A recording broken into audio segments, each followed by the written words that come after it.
Bom dia, eu quero gravar esse vídeo aqui para falar aí sobre algumas coisas. Eu estou um pouco angustiada com coisas que eu estou vendo acontecer e com algumas coisas que já aconteceram esse final de semana e com alguma visão que eu tive, né? Primeiro eu quero dar um recado direto para o YouTube, que quando a gente grava vídeos, eu não sei se é com todos, mas eu gravo para falar da palavra de Deus somente, e está escrito que ai daquele que alterar colocar um tio ou tirar um tio da palavra de Deus. E o YouTube ele tem por hábito escrever tudo aquilo que a gente está falando no vídeo, e tem tido erros gritantes, horríveis, naquela escrita, naquela gramática. Eu não sei porque que isso acontece, né? Mas com relação a vídeos, principalmente todos, mas eu estou na minha defesa, né? Estou puxando para mim e para todos que falam da palavra de Deus. Esses erros eles não podem acontecer. Isso tem que ser corrigido. Isso tem que ser refeito aí, para que não aconteça mais. Bom, eu quero falar sobre o domingo da Páscoa agora, né? Eu senti no coração, como algumas vezes aí na minha caminhada, de ir a um culto, né? De ir a uma igreja. E aí eu cheguei lá 8 horas da manhã, sendo que o culto começava às 9h30. Indo a caminho, eu passei em frente a um cemitério e tinha uma senhora acendendo uma vela, né? Na porta do cemitério, que ainda estava fechado. Aquilo já me incomodou um pouco, porque eu falei, meu Deus, né? Prega-se um Deus vivo e comemora-se, é uma cultura que prega-se o Deus vivo e comemora-se o Deus morto, né? Aí, porque se vai adorar os mortos, acender vela aos mortos, então não se crê que Jesus é a luz, né? Que Jesus está vivo.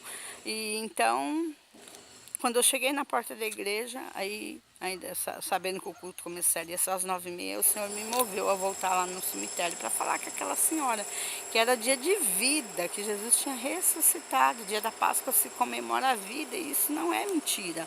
Aí quando eu voltei, ela não estava mais, né?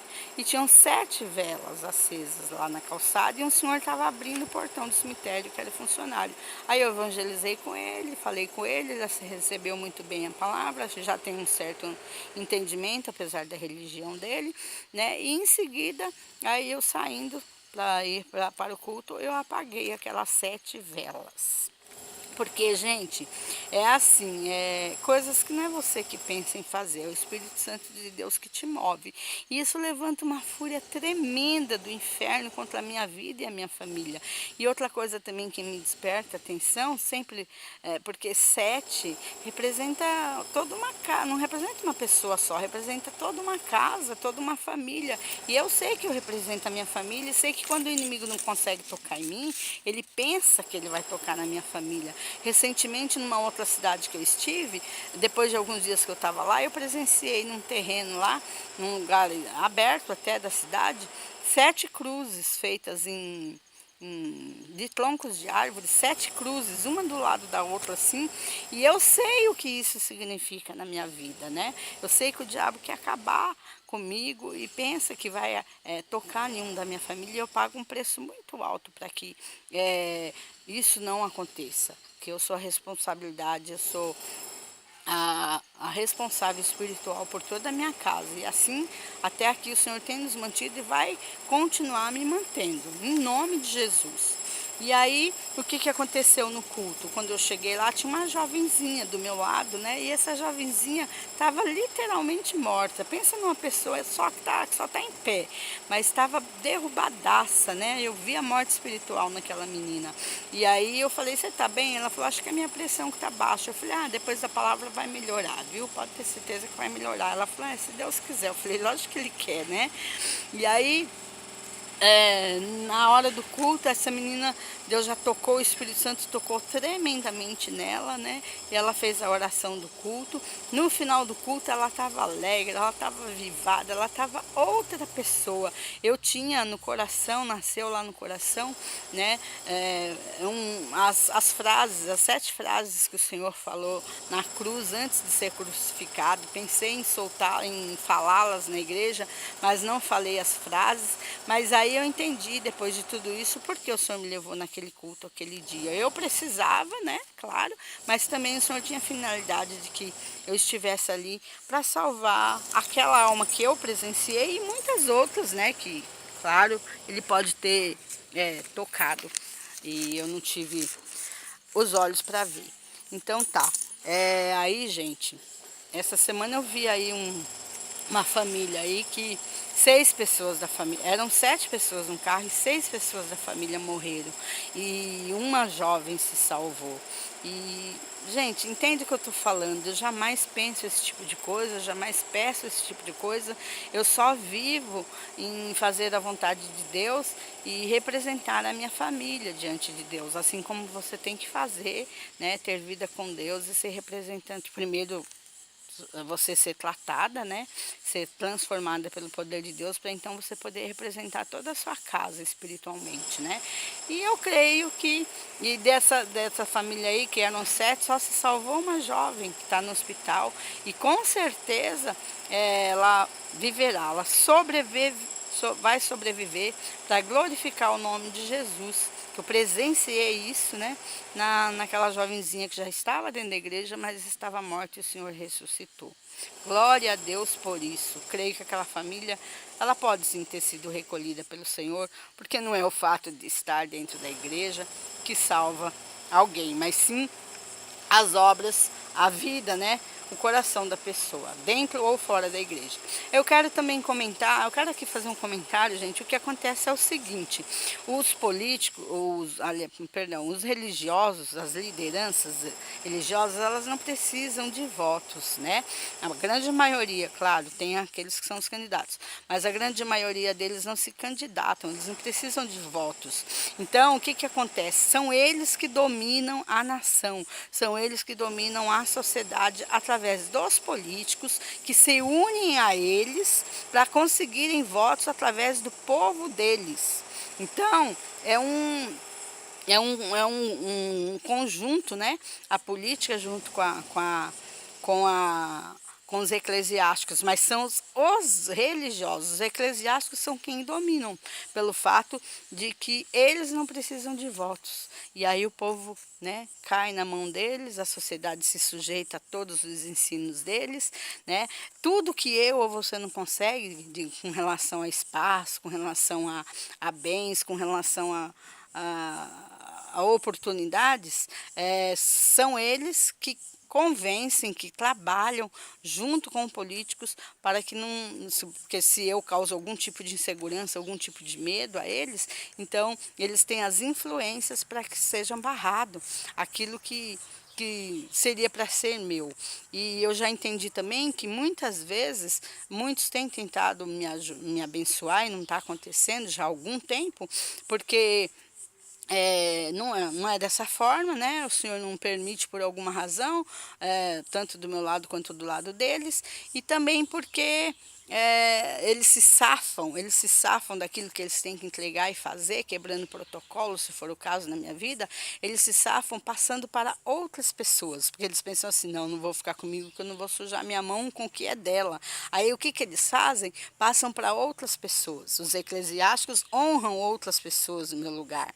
E os políticos também, que sabem que tem que me empoderar em alguma coisa, também passam para outras coisas. Só que o empoderamento dado nas mãos erradas não vai mudar nada, só vai piorar, como tem piorado, Eu fiz um vídeo aí, não com intenção de mandar, né? Mas fiz um vídeo aí do Brasil que eu quero, pus no YouTube. Esse vídeo, eu creio, caiu nas mãos de uma liderança de uma igreja que eu já fiz parte, e o babaca, foi assim que eu classifiquei mesmo, que eu comentei lá nos comentários lá do Face dele, se acha, né, no direito de usar o meu nome, de usar aquilo que eu fiz nesse vídeo para ter benefícios. E agora ele está lá com Globo News lá no Face dele. Então é desse jeito que eles vivem, entendeu? Eles pensam que pode usar meu nome, eles pensam que reinam sobre mim, que são minhas lideranças, e o meu líder sempre foi e sempre será Jesus Cristo. Eu não me sujeito a eles, só me sujeito a Jesus e fazer a vontade de Jesus. Quero falar também que eu tive uma visão aqui essa semana de grandes gafanhotos, enormes gafanhotos com dentes de leões e com coroa de ouro na cabeça e com cabelo de mulher. Gafanhotos representam a destruição, eles vêm em bandos, com dentes de leões, gente forte, gente poderosa, né? Com cabelo de mulher, tá dentro, tá já há algum tempo aí que se levanta a mulher, porque se fala tanto da defesa da mulher, mas levanta pessoas erradas, dá poderio para pessoas erradas, né? E o cabelo da mulher aí representa mulheres aí empoderadas sendo colocadas em posições erradas. Existem também, eu tenho visto, muitos acúmulos de cargos, até mesmo parlamentares, né, em lugares, mais especificamente lugares pequenos, acumulando cargos, tirando oportunidade de outros. Existe inversão de valores nas posições, um administrativo está acima do judiciário. Eu vi agora que Minas Gerais está tendo muitas dificuldades, a polícia com relação a resolver situações de crianças que sofrem atos sexuais, abusos sexuais, muito assim. Sabe, eu tô orando, tô suplicando a Deus para que Ele passe na vara da infância, para que Ele capacite, dê as condições, né, aos profissionais, aos juízes, aos policiais, às famílias que denunciam, para que seja feita a defesa dessas crianças, né, e que seja revisto tudo aquilo que tem que ser considerado crime hediondo, que permaneça na prisão aqueles que têm que permanecer na prisão. E, meu Deus, é muita coisa. E também quero falar que haverá muita confusão na terra, porque se fala tanto da volta de Cristo, que Jesus está voltando, mas assim, a situação na terra, quando aqueles que o Senhor elegeu, quando tudo o Senhor fazer a justiça pelo povo dele, cada um tiver empoderado, tiver na posição que o Senhor quer, a situação na terra vai melhorar muito. E aí é onde todos vão pensar que Cristo não vai voltar, e aí vai haver um relaxamento total, entendeu? Todos vão ficar à vontade, felizes, vai ficar achando que está tudo bem, que Jesus não volta, e aí é que Jesus vai voltar e pegar todos de surpresa. Ou seja, antes de Jesus voltar, as coisas ainda vão melhorar muito na terra. Gente, tenha vida com Deus. Peça a Deus para você ter um encontro com Ele, saber das verdades dEle. Não se apegue a pessoas, não se apegue a bens, não se apegue a placas de igreja, não se apegue a partidos, não tenta resolver nada com o seu conhecimento, com a